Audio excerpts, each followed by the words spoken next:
तो power star Pawan Singh ji का एक बहुत ही बवाल गाना है, जिस गाने पर अभी के टाइम पर 12 करोड़ 15 लाख 71,603 लोगों ने गाना देख लिया है।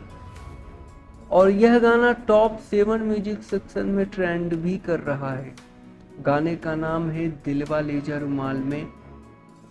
काफ़ी शानदार गाना है। गाने पर बहुत ही अच्छा खासा इंगेजमेंट मिल रहा है, लाइक अच्छा खासा मिल रहा है, कमेंट्स अच्छा खासा आया हुआ है और एसएसबी रिकॉर्ड्स कंपनी के माध्यम से इस गाने को रिलीज किया गया है।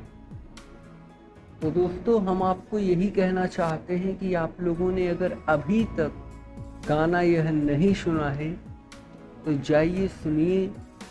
दिलवाले जा रुमाल में बहुत ही बवाल गाना है और अपना अपना एंजॉयमेंट करते रहिए।